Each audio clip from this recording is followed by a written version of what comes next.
Bom dia, boa tarde, boa noite, tudo certo com vocês? Sejam bem-vindos a mais um Labocast, o programa de entrevistas com os coordenadores e pesquisadores do Laboratório de Política, Comportamento e Mídia da Fundação São Paulo, PUC-SP, o nosso Labo. Essa conversa é transmitida pelo YouTube e também pela TV PUC. Nossa convidada de hoje é a psicóloga e mestre em Ciências da Religião, Lilian Wurzbach, que é coordenadora do grupo de pesquisa Jung e a Filosofia da Religião. Tudo bem, Lilian? Tudo, e você? Eu só Tudo ótimo. complementaria, Michael, porque o doutorado deu tanto trabalho e você esqueceu de falar do doutorado. Lilian, Diga. você e a Cris Guarnieri Sim, coordenam um grupo chamado Jung e a Filosofia da Religião, como eu falei na abertura. é isso. Como que você consegue explicar para a gente essa ligação de Jung com a filosofia da religião? E, mais especificamente, assim, o que seria essa filosofia da religião? Tá, bom, em primeiro lugar, agradeço muito ao convite. É um prazer sempre conversar com você e aqui no Labor, né, trazer um pouquinho de contribuição para ampliar um pouco mais o conhecimento, inclusive de Jung, que existem muitos equívocos a respeito. E a questão de começar esse grupo está exatamente baseada nessa necessidade que eu e a Cris vimos, Maria Cristina Mariante Guarnieri, que coordena comigo o grupo, né, de Jung e a Filosofia da Religião, que a gente viu essa necessidade de meio que limpar, entre aspas, né, equívocos com relação à compreensão da proposta teórica que o Jung traz, né? Então, como que nasceu essa ideia? Teve um congresso, eu fiz uma apresentação num congresso de filosofia da religião, e esse congresso faz bastante tempo, e foi um desafio justamente porque eu propus uma comunicação introduzindo Jung no campo, né? O pessoal falando de Schopenhauer, Heidegger, Hegel, Kant, etc. E eu, então, quis introduzir o Jung. Por quê?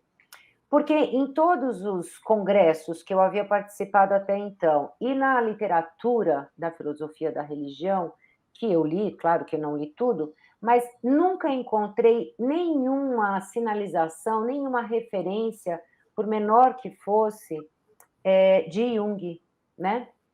E aí eu falei assim, bom, mas parece que isso acontece por falta de conhecimento ou por incompreensão da proposta que ele traz, né? Por quê? Porque se você olhar quais são os temas que o Jung trabalha, isso se a gente percorrer a obra, desde suas comunicações enquanto estudante de medicina, que ainda nem tinha ideia de seguir a carreira de psiquiatra, muito menos na área da psicologia, ele já colocava, a gente já observa de fundo esses questionamentos, essas reflexões, que na verdade vão nortear toda a obra dele, né? Então, quais são essas questões basicamente, né? Primeiro, qual é o propósito da vida? Qual é o significado espiritual da vida? Qual é o sentido do sofrimento humano? Como que a gente pode discutir e entender a questão do mal, né? Qual é a relação que o ser humano estabelece com aquilo que se chama, que se denomina luminoso? Ora, todas essas questões são exatamente as mesmas que persegue ou que estuda ou que reflete a filosofia da religião. Então, a gente vê uma sintonia, né, ou uma similaridade, ou uma igualdade propriamente dita, entre aquilo que a filosofia da religião propõe e aquilo que ele está em busca. Então, por isso nasceu a ideia. Conversando com a Cris, né, sobre essas questões, principalmente nos congressos, porque a gente sempre participou juntas dos congressos de filosofia da religião, veio a ideia, né, de que, espera um pouquinho, parece que não tem um entendimento. E observando, inclusive, as perguntas dos participantes dos congressos, né? Das pessoas que assistiam ao congresso, né? As mesas, as discussões. E foi muito interessante, porque as pessoas começaram a se interessar pelo que o Jung está trazendo. Então, houve eu fiz a apresentação, a comunicação, e em seguida houve uma discussão muito rica, e a gente observou essa curiosidade, né? Essa curiosidade de saber, nossa, o que esse cara está trazendo? Mas ele não é psiquiatra, né? Ele não é médico? Como que é assim? Como que a gente pode pensar pensar num pensador é ótimo, né? Mas como que a gente pode classificá-lo ou vê-lo como um pensador? Ele é um grande pensador, porque a psicologia que o Jung propõe está muito além da prática clínica, do conhecimento de técnicas para abordagem de um paciente. Está muito além, né? Aliás, é isso que ele propõe mesmo. Não sei se te respondi, Michael, mas é essa a questão básica, né? Então, assim, uma preocupação com o entendimento. Só para completar essa ideia, né, que a gente estava discutindo sobre a amplitude e profundidade que a psicologia junguiana traz, numa carta de 1961, poucos meses antes da morte dele, ele diz que ele lamentava muito que as pessoas não tivessem entendido e que os profissionais, porque a pessoa para quem ele está respondendo é alguém que pergunta sobre as críticas que os profissionais, tanto médicos, quanto teólogos, quanto filósofos, ou mesmo até psicólogos, fazem à teoria dele, né, à proposta dele. E aí ele diz que ele lamentava muito que ele achava que as pessoas precisavam compreender melhor o que ele está trazendo. Por quê? Porque para o médico, o que falta? Falta essa reflexão, né? Falta esse conhecimento mais amplo, porque ele está muito voltado para a cura, né? Para o psicólogo filósofo ou psicólogo acadêmico, falta a prática. E para o teólogo, aquele que se considera um curador da alma, né, tanto quanto o psicólogo, falta a disponibilidade para pensar sobre as suas crenças, né? Ele não quer pensar, ele prefere apenas crer. Então, o Jung esperava que houvesse alguém ou a possibilidade de seguir na pesquisa que ele iniciou, justamente para a compreensão daquilo que ele está trazendo, né? E que era muito novo, principalmente para a época, né? Você percebe que a psicologia junguiana, sempre o Jung recebia muitas cartas e muitas críticas, inclusive, né? Por quê? Porque as pessoas não conseguiam entender o que ele estava trazendo, né? Nessa mesma época de 1961, janeiro, fevereiro, numa outra situação em que ele cede uma entrevista a um jovem finlandês, estudante de psicologia, que vai a Zurique para poder ampliar um pouco seu conhecimento, e arrisca uma entrevista com Jung. E dá sorte, porque justamente o Jung, já no final da vida, meses antes da morte, né, ele cede essa entrevista para esse rapaz, que fica muito feliz, inclusive. E aí ele diz o seguinte, que ele lamentava demais que as pessoas não tivessem entendido o que ele disse em profundidade, né? Que as pessoas sabiam repetir os conceitos introvertido, extrovertido, arquétipo, complexo, inconsciente pessoal, inconsciente coletivo, mas não entenderam o que ele propôs em profundidade, o que ele disse em profundidade, que é exatamente isso que nós trabalhamos, que a gente está, né, no caminho, né? Porque a gente está trilhando esse caminho de trabalhar essa profundidade no grupo, né? Que é exatamente sair do aspecto clínico. Não que o aspecto clínico não seja importante, claro que é, mas a psicologia junguiana é muito mais o que o Jung, é por isso que a gente está trazendo, né, a questão do Jung como um pensador de fato, né? A Cris tinha feito a sua tese de doutorado nos pensadores religiosos, né? também atua na área clínica, também na orientação junguiana, então foi, né, deu o casamento aí perfeito, né, da gente propor, inclusive, esse grupo para a gente poder seguir nessa proposta, inclusive na solicitação que o Jung fez, né, certo? Tem, até durante a sua fala, você fala da crença como um dos pilares, né? E aí você também traz os aspectos de Jung e a religião.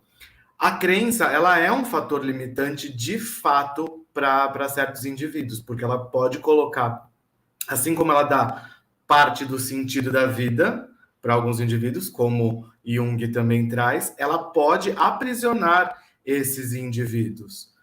E como que você vê essa relação de aprisionamento dentro de crenças limitantes numa sociedade que está tentando se colocar dentro de caixas, porque cada vez mais a gente vê as pessoas tentando se agrupar com discursos extremamente limitantes, assim, com crenças que não fazem com que o todo cresça. E muitas vezes o indivíduo em si também não consegue crescer.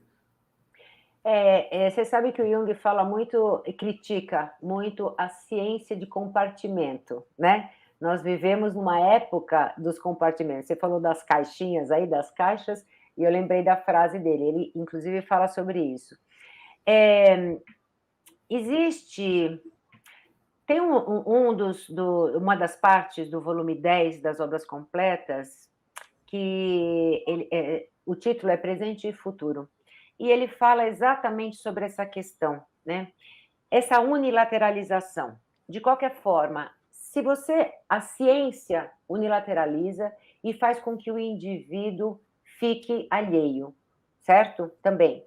A crença, também unilateralizada, também faz com que o indivíduo se alheie, ou seja, não siga a sua... não assuma as suas atitudes. Acho que é melhor as suas responsabilidades, exatamente, as suas atitudes, não banque, né? Como a gente fala na linguagem comum, não banque as suas atitudes, não assuma as suas responsabilidades. E para o Jung, essa questão da compreensão sempre foi muito importante. O pai era pastor, ele tinha 7 tios pastores, né? Então ele estava imerso nesse contexto no qual se discutia muito religião, religiosidade, dogmas, enfim, né? De uma forma unilateralizada. Ele dizia, em Memórias, ele disse assim, que ele tinha... Primeiro que ele tinha muitas discussões com o pai. Por quê? Porque, inclusive, o pai fazia uma crítica, ele dizia, você quer entender, e o pai... E ele dizia para o pai que ele só acreditava, né? Então, ficava nesse conflito. No Memórias, ele diz que as discussões que giravam em torno dos aspectos religiosos, dos dogmas, das questões, enfim, religiosas, que ele tinha pena daquelas pessoas discutindo aquilo, porque eles falavam de Deus, mas eles não sabiam o que era Deus. Eles não tinham experiência do Deus vivo, como eles estavam só falando da boca para fora. Então, a religião, a crença, como você perguntou e observou, a crença pode servir só se ela é vivida externamente, exteriormente, ela não tem sentido nenhum. Ela não tem sentido e ela não dá sentido, né, Lilian? Isso, ela não tem e não dá. Por quê? Quando ele fala da vivência do Deus vivo, da experiência, é isso, e é isso que ele vai perseguir durante a vida inteira, essa compreensão do significado desta experiência de Deus, né? É muito interessante porque essa experiência de Deus, tem uma frase dele que eu tomei, inclusive, como epígrafe da minha tese de doutorado, né?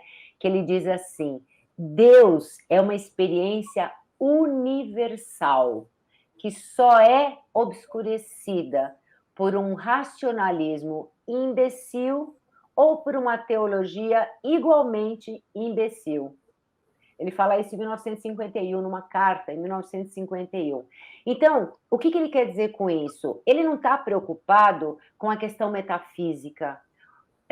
A ciência não dá esta possibilidade de conhecer o metafísico, está fora do esse conhecimento está fora, né, do conhecimento científico. Então, como que ele vai trabalhar isso? Ele vai olhar, tudo bem, eu não posso afirmar a existência ou não de Deus, mas eu posso afirmar que em todas as épocas e em todas as civilizações e culturas, nós encontramos uma representação, uma ideia, uma imagem que nos remete ao significado Deus, na nossa linguagem do mundo ocidental. Pode ser o nome que for, pode ser Shiva, pode ser tal, pode ser qualquer nomenclatura, mas a ideia. Então, é importante observar isso. E esta vivência é uma expressão, veja, é uma representação antropomórfica, né? Uma representação que é feita pelo ser humano, é uma representação antropomórfica que expressa simbolicamente algo que é transcendente. Mas não confundir aquilo, o termo, com a coisa em si. Quando eu falo Deus, eu estou me referindo a uma ideia, a uma imagem com tais e tais características. Isso está na psique humana, você querendo ou não. Se Deus existe ou não é outro papo. Não é isso o que interessa. O que ele observa é que, ao longo da história, nas civilizações diferentes, né, diferentes momentos históricos, diferentes culturas e civilizações, pode ser observado essa presença. E é isso que ele vai perseguir. Inclusive, quando ele fala, em 1945, um padre de Oxford, o padre Victor White, entra em contato com ele, manda cartas, e a partir daí eles estabelecem uma troca de correspondência bastante intensa, tendo inclusive visitas e participação do padre Victor White em Eranos, ele vai a Zurique, enfim. E porque ele pergunta, né? O padre Victor White coloca que ele está encontrando bastante semelhanças naquilo que a própria teologia propõe e aquilo que a psicologia junguiana traz. Então, que ele está trazendo a psicologia junguiana para os seus alunos no seminário. O Jung fica muito satisfeito e fala que esta é a primeira vez que alguém da teologia entende o que ele está falando, né? Entendeu até um determinado ponto, até a publicação de Resposta a Jó. Aí o padre Victor White não deu conta. Mas, antes disso, trocaram bastante correspondências. E o que ele fala? Ele fala assim, veja, aquela obra de 1912, 13, que marca, inclusive, o rompimento do Jung com o Freud, que originalmente chamava Metamorfose e Símbolos da Libido, ali ele diz para o padre Victor White, eu quis mostrar aos meus colegas psiquiatras, né, médicos, a importância do simbolismo religioso. E ele fala nessa carta, ele diz também que é muito importante que as pessoas hoje esclarecidas, né, ou seja, cultas, que têm conhecimento intelectual, que elas consigam perceber a importância da religião, porque é algo vivo na psique humana, né? E que enquanto houver este abismo separando a religião da ciência, né, não vai ser possível esse andar. É preciso construir uma ponte que una esses dois lados. E o que ele fala? Esta ponte começa com a compreensão do sentido, do significado que a religiosidade, a religião traz, independente da fé dogmática, da instituição. Mas o que significa essa religião, né? Independente disso. Por quê? Porque é só com esta compreensão, e isto é psicologia. Aí é que está. Então, a proposta da psicologia do Jung é exatamente nessa esfera, né? De compreensão do indivíduo religioso com o indivíduo que não simplesmente crê, mas ele compreende. Não é entender racionalmente, isso não basta, mas é uma compreensão, né. É o sentir também, né, É, Lilian? exatamente. Então é quando faz antigamente a gente falava que é quando caía a ficha, hoje a gente fala é quando faz download, né. Quando faz download, aí legal, adquiriu E sentido. enquanto você falava, me veio muito assim à cabeça. Uma vez eu estava numa palestra e estávamos discutindo sobre a coisificação da vida, né? Tornar tudo da nossa vida como coisa para que, de alguma maneira, você consiga introjetar, manipular e, quem sabe, compreender. Só que durante a sua fala fica muito claro que quando você torna a religião coisa e tenta introjetá-la na sua rotina, tenta introjetá-la em si, você perde o sentido da compreensão. E numa sociedade tão acelerada e com tão pouco tempo, na verdade nós temos o mesmo tempo que sempre tivemos, porém com rotinas cada vez mais enlouquecidas. Como que você vê essa tentativa de coisificar, por exemplo, a religião, que é uma coisa que precisa de compreensão, precisa de sentimento, numa sociedade que tenta, já repeti aqui algumas vezes, liquefecer os sentimentos, o sentido de tudo, como se assim fosse mais fácil de absorver. Como que você vê esse movimento? Então, veja, você está dizendo essa questão da coisificação. O que o Jung estava bastante preocupado, e ele critica muito ao longo, né, da sua desde lá das conferências de Zofingia, quando era estudante de medicina, é a questão do materialismo excessivo que leva, né, que o materialismo científico do século XIX está levando, né, está conduzindo a isso, e a questão da massificação. Ele critica o homem moderno como um homem massificado. Ele fala o homem massificado do nosso tempo. E esse homem massificado do nosso tempo, na verdade, é um homem, um ser humano, né? Para a gente deixar claro a questão aí. É um ser humano, né? Que está. A neurose, ele fala assim: esse homem massificado é aquele ser humano que está sendo vítima, entre aspas, da neurose do nosso tempo. O que é a neurose do nosso tempo? Né? É o fato de um ser, uma alma, né? Uma psique, que está em sofrimento porque não consegue achar sentido. Então, a coisificação da religiosidade, da religião. Quando eu vivo essa religião de forma externa, ou seja, quando isso não faz parte de mim, quando eu não tenho esta fé de forma que me leve, porque a crítica é a história de que existe uma reprodução simples, verbalmente, daquilo que está escrito, né? Mas não tem uma vivência. Quando ele faz a crítica aos tios e ao pai que não conhecem esse Deus vivo, é porque eles não experienciaram. É a mesma coisa que vai desembocar naquela pergunta que todo mundo repete da BBC, que o entrevistador da BBC de Londres faz, mas, doutor Jung, 1958, mas, doutor Jung, afinal, o senhor acredita em Deus? E ele diz, I don't need to believe, I know. Todo mundo repete que ele sabe, né?